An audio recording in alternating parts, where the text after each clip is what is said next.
기도하시겠습니다. 거룩하신 하나님, 오늘 오후 예배를 드리게 하시니 참 감사드립니다.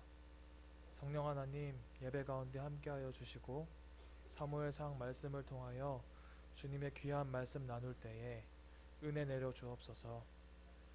우리를 위하여 십자가에 돌아가신 예수 그리스도의 이름으로 기도드립니다. 아멘. 할렐루야. 오늘 이렇게 오후 예배 말씀을 전하게 되었습니다. 교육부와 직접적으로 관련되어 있지 않은 설교를 한 적은 처음입니다. 그래서 다비다 마리아 헌신 예배에 설교 말씀을 전하게 되어서 참 기쁘고 감사합니다. 그리고 떨립니다. 많이요. 저의 이 쿵쾅쿵쾅 이 떨리는 그 심장 소리와 또 이제 미세하게 이제 흔들리는 저의 이 손을 조금 진정시키기 위해서 제가 영상을 하나 준비해 왔습니다. 함께 잠깐 들어보셨으면 좋겠습니다.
제가 클래식 음악에 대해서 잘은 모르겠지만 참 곡이 정말 아름다운 것 같습니다.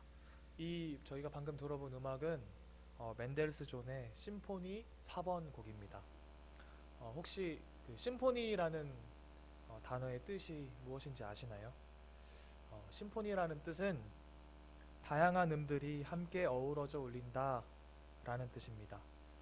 그래서 오케스트라 전체의 음악을 지휘하는 지휘자와 그 지휘를 따라 연주하는 다양한 악기의 연주가들이 보여주는 어우러짐, 이 심포니가 정말 아름다운 것 같습니다. 저는 신앙생활도 마찬가지라고 생각합니다. 오케스트라가 지휘자의 지휘에 맞추어 다양한 음들이 함께 어우러질 때 너무나 아름다운 음악이 만들어지는 것처럼 우리의 삶이 아름답기 위해서 그리스도와 우리가 함께 심포니가 되어야 할 것입니다. 그리스도가 내 안에, 내가 그리스도 안에. 그리스도가 우리의 삶의 지휘자 되시고 우리는 주님의 말씀과 성령의 인도하심을 따라 하나님과 심포니 되는 것. 그럴 때 우리의 삶이 하나님께서 통치하시고 다스리신다는 것을 깊이 경험할 수 있을 것입니다. 저는 오늘 본문 말씀 사무엘상 19장 18절부터 24절에서 특별히 2명의 사람과 한 장소에 대해서 말씀을 좀 나누고 싶습니다. 먼저는 다윗을 죽이려 했던 사울입니다. 그리고 사울을 피해 도망간 다윗, 이 두 인물과 한 장소는 다윗이 도망갔던 바로 라마나요시라는 장소입니다. 먼저 다윗을 죽이려 했던 사울에 대해서 말씀을 통해 살펴보도록 하겠습니다. 지금 사울은 지독한 죄인의 모습으로 악령에 사로잡혀 다윗을 죽이려고 합니다. 과거에 다윗은 온 이스라엘 백성이 두려워하던 골리앗을 싸움에서 승리하고 그리고 사울이 보내는 전투지마다 지혜롭게 승리하고 돌아왔습니다. 그때 이스라엘 여인들이 어떤 노래를 했나요? 사울이 죽인 자는 천천히요, 다윗은 만만히로다. 맞습니다. 사울은 백성들의 이 노래가 너무나 불쾌했던 것입니다. 그때부터 다윗을 아주 부정적인 시선으로 바라보기 시작합니다. 다윗을 향한 사울의 증오는 날로 커졌고 심지어 자기의 큰딸 메랍과 작은 딸 미갈을 미끼로 이용해서까지 다윗을 죽이고 싶어 했습니다. 수금을 타던 다윗에게 단창을 던져 벽에 박아 죽이려 했지만 실패하였고, 이러한 상황 가운데 사울을 피해 다윗이 라마로 도망을 가게 된 것입니다. 그렇습니다. 사울은 하나님을 떠난 지 오래였고 온갖 죄의 모습들이 사울을 감싸고 있을 뿐이었습니다. 우리나라와 더불어서 전 세계에 엄청난 영향력을 끼친 개혁교회 목사이자 신학자였던 칼 바르트는 죄에 대해서 세 가지로 구분하여 말하였습니다. 첫 번째 죄의 형태는 교만입니다. 교만은 말 그대로 겸손하지 않고 하나님께 불순종하는 모습입니다. 성경에서 말하는 교만은 하나님 앞에 최고의 죄의 행위로 간주하고 있습니다. 우리는 잠언 16장 18절 말씀, 교만은 패망의 선봉이라는 말씀을 기억할 것입니다. 두 번째 죄의 형태는 태만입니다. 태만은 말 그대로 게으르다는 뜻입니다. 그렇다면 무엇에 대한 게으름이냐? 바로 하나님 뜻에 대한 게으름입니다. 마지막 세 번째 죄의 형태는 기만입니다. 기만은 말 그대로 속인다는 뜻입니다. 내가 하나님의 자녀고 하나님의 뜻대로 살아야 하는 존재인데 오직 하나님만이 진리이신데 진리를 진리로 인정하지 않고 나는 하나님의 뜻이 아니라 내 마음 가는 대로 살 거야 라고 하며 하나님 앞에서 스스로를 속이는 것입니다. 어떤가요? 오늘 본문에 나타난 사울의 모습입니다. 사울은 하나님 말씀에 불순종하면서 교만하였고 하나님의 선하신 뜻을 따라가는 것에 게으름을 피우며 태만하였고 하나님을 진리로 받아들이지 않고 자기 마음대로 살며 기만하였습니다. 사울의 삶은 어떻게 하면 다윗을 죽일까로 가득한 삶이었습니다. 자신의 전령들을 3번이나 보내고 이것마저 실패하자 자기 자신까지도 다시 살인에 참여하는 삶 가운데 하나님이 전혀 없는 삶, 하나님의 통치하심이 없는 삶 그 자체였습니다. 사울의 모습을 통해 우리의 삶이 하나님 앞에서 어떠한 삶을 살아가고 있는지 생각해 보았으면 좋겠습니다. 나의 삶이 교만하여서 삶의 순간순간마다 우리가 하나님의 말씀을 똑똑히 기억함에도 불구하고 불순종하지는 않았는지, 나의 삶이 태만하여서 하나님의 뜻을 따라 사는데 나의 몸과 마음이 게으르지는 않았는지, 진리를 진리로 받아들이지 않고 내 마음 가는 대로 살아가며 하나님 앞에서 스스로를 속이지는 않았는지 말입니다. 말씀을 묵상하면서 저는 사울의 모습을 거울 삼아 제 안에 있는 더러운 죄의 모습들을 꺼내 보았습니다. 우리 안에는 아무도 모르게 감추어둔 은밀한 죄의 모습들이 있을 것입니다. 그 죄들을 꺼내어서 진솔하게 죄와 마주하고 또 그것을 하나님께 눈물과 무릎으로 회개하며 나아가는 저와 여러분 되시기를 바랍니다. 내가 가진 죄를 마주하는 일은 고통스럽습니다. 하지만 그 고통스러운 가운데 하나님 앞에 드리는 진실한 회개는 하나님께서 새롭게 부어주시는 은혜의 시작이 됨을 믿습니다. 두 번째로 사울과 대조되는 인물 다윗에 대한 말씀을 나누어 보도록 하겠습니다. 본문 18절 말씀을 함께 읽어보도록 하겠습니다. 함께 읽겠습니다. 다윗이 도피하여 라마로 가서 사무엘에게로 나아가서 사울이 자기에게 행한 일을 다 전하였고 다윗과 사무엘이 나요스로 가서 살았더라. 아멘. 다윗의 상황은 그렇습니다. 자신이 섬기는 왕이자 장인어른 사울이 자신을 죽이려고 하는 절체절명의 위기 상황입니다. 이미 사울이 여러 번이나 다윗을 죽이려고 시도했었고 또 자신을 향한 사울의 살기와 또 도끼는 극에 달해 있습니다. 그런 사울을 피해서 다윗이 피난처로 찾아간 곳은 다름 아닌 라마였습니다. 라마는 다윗이 있던 기브아에서 북쪽으로 조금만 가면 있는 아주 작은 마을입니다. 이성적으로 생각할 때 라마는 지금 죽고 사는 문제에 위기에 처한 이 다윗을 지켜줄 만한 안전한 장소가 아닙니다. 라마는 군사적인 요충지도 아니었고 경제적인 상업도시도 아니었습니다. 그렇다면 라마는 어떤 곳일까요? 도대체 왜 다윗은 도망갈 수 있는 수많은 곳들 중에 라마를 자신의 피난처로 삼았던 것일까요? 바로 라마는 다윗에게 기름 부어 주었던 사무엘의 고향이었고, 이 작은 마을 라마 안에 나봇이 있었기 때문입니다. 라마의 나봇은 사무엘과 사무엘이 따르는 예언자 생도들이 살고 있는 곳이었습니다. 조금 쉽게 표현하자면 목회 사관학교 정도로 생각하시면 될 것 같습니다. 다윗이 언제 죽을지 모르는 삶의 위기의 순간에 찾아갔던 곳은 상식적으로 나를 지켜줄 수 있을 것만 같은 군사지역이나 또 다윗의 고향 베들레헴이 아니라 그 어떤 것보다 성령이 강하게 임했던 곳 라마 나봇이었습니다. 우리는 사무엘상 17장 45절 말씀, 골리앗 앞에서 당당하게 선포한 어린 다윗의 고백을 기억할 것입니다. 너는 칼과 단창으로 내게 나아오거니와 나는 만군의 여호와의 이름 곧 내가 모욕하는 이스라엘 군대의 하나님의 이름으로 내게 나아가노라. 아멘. 다윗은 여전히 이 고백을 마음속에 품고 있었고, 하나님의 은혜로 골리앗을 물리쳐 이스라엘을 승리로 이끌었던 그 날을 떠올리면서 나를 사울로부터 지켜주는 곳은 칼과 단창이 아니라 내 삶의 참주인 여호와 하나님이시다 라는 마음으로 이 다윗이 라마나요스로 향했던 것입니다. 달콤한 인생이라는 영화에서 배우 황정민이 했던 대사를 제가 기억합니다. 쓰러져 있는 이병헌을 보면서 황정민이 이렇게 말합니다. 인생은 고통이야. 그렇습니다. 다윗과 비할 수는 없겠지만 삶을 살아가다 보면 크고 작은 삶의 어려움들이 우리에게 찾아오기 마련입니다.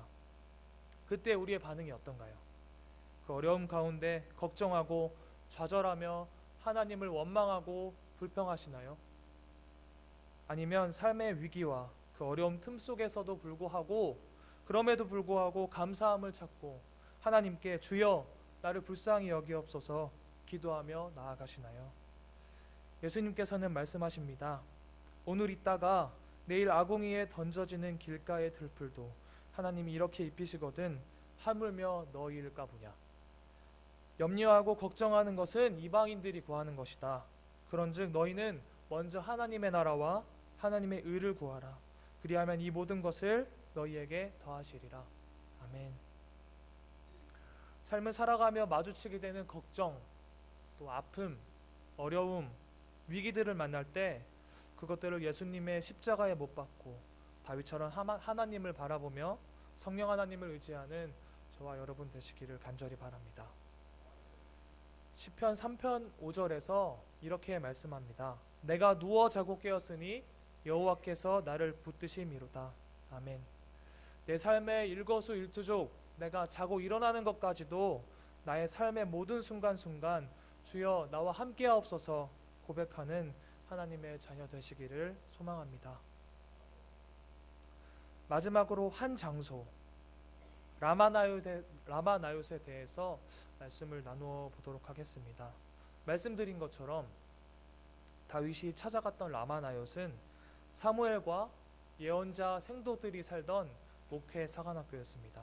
바로 성령의 역사가 강하게 임하는 곳이었습니다.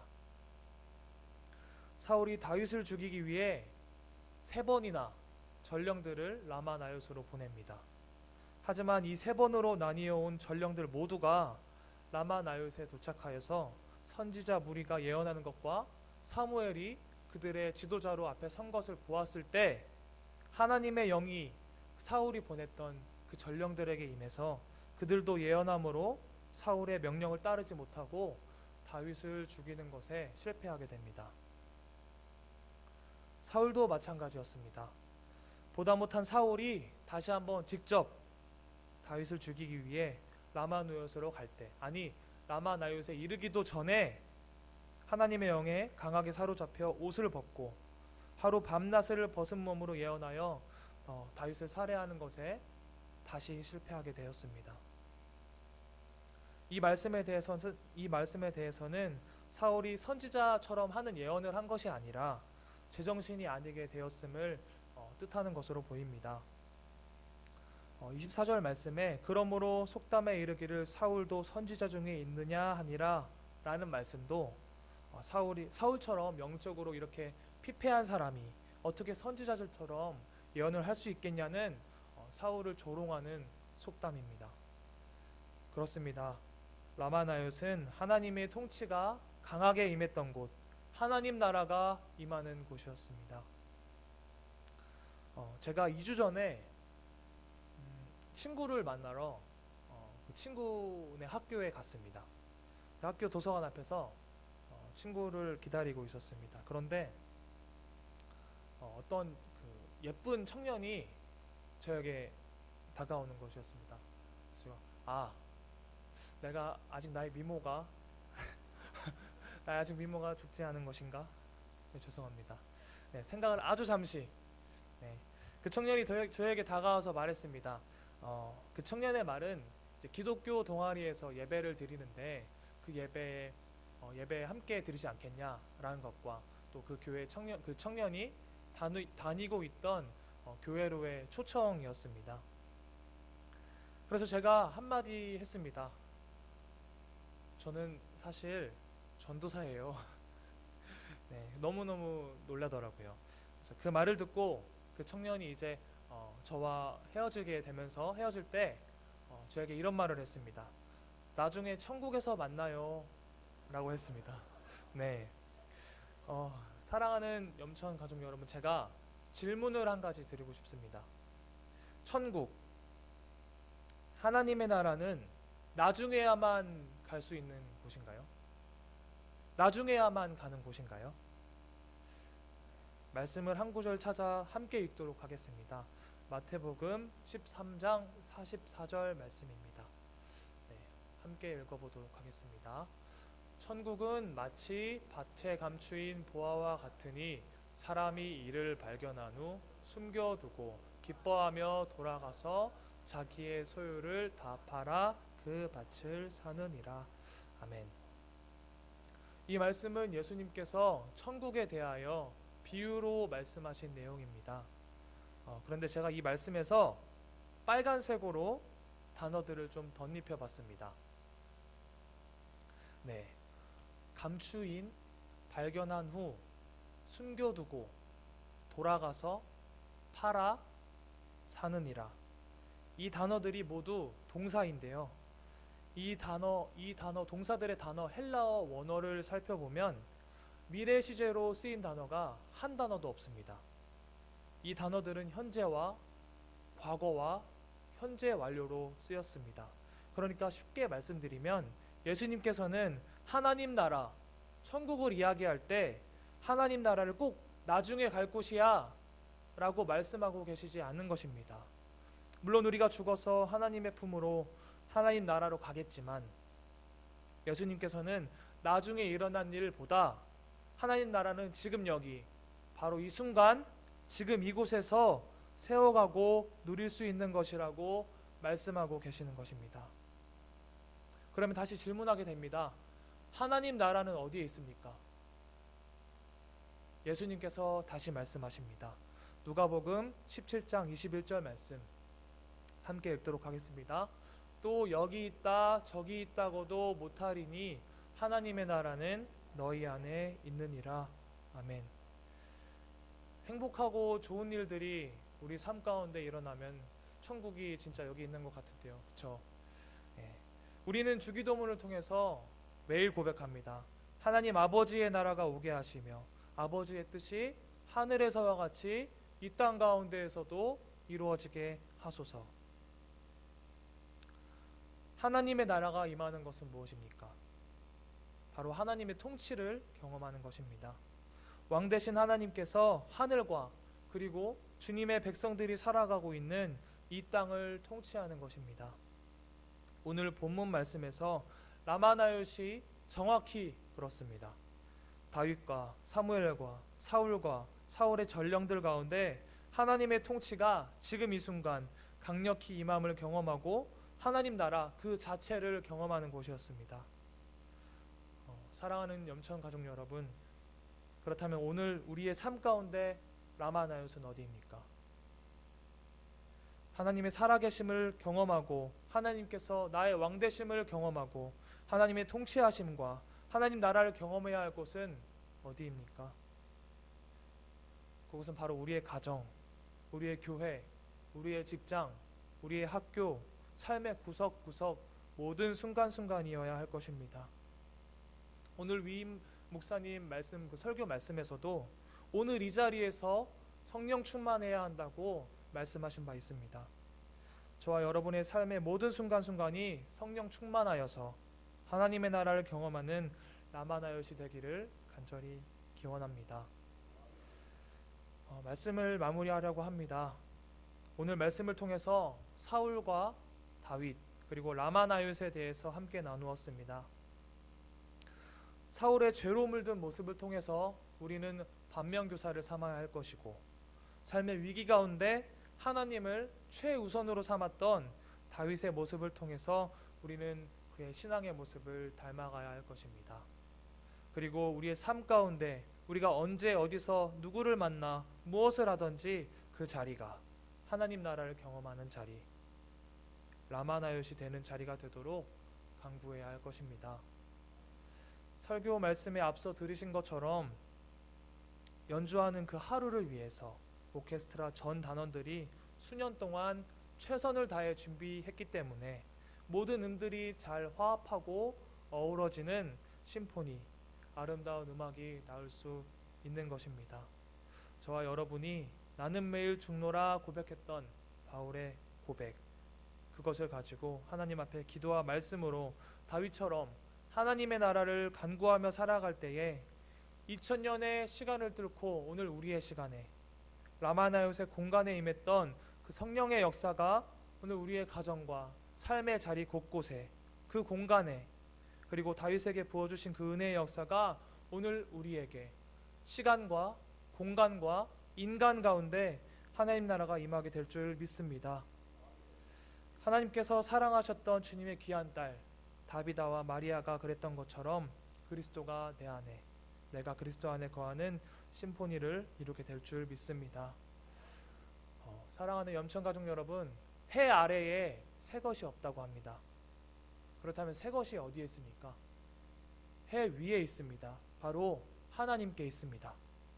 해 위에 계시다가 이 땅 가운데 우리를 위하여 내려오신 예수님, 그 놀랍고 감격스러운 십자가 복음을 붙들어 하나님께서 주시는 새로운 은혜를 경험하고 새로운 삶을 살아나가는 저와 우리 염천교회 가족 여러분 되시기를 간절히 소망합니다. 함께 기도하시겠습니다. 사랑 많으신 하나님, 오늘 사무엘상 말씀을 통해 하나님의 귀한 말씀을 나누었습니다. 주님을 온 마음 다해 사모하며 기도와 말씀으로 다윗의 믿음으로 바로 설 때 우리의 삶 구석구석에 하나님의 은혜를 경험하는 라마나요시 되게 하옵소서. 죄를 따라가지 않고 말씀을 따라가는 저와 염천 가족 모두가 될 수 있도록 주님 인도하여 주옵소서. 감사드리며 오늘도 우리의 삶 가운데 역사하시는 예수님의 이름으로 기도드립니다.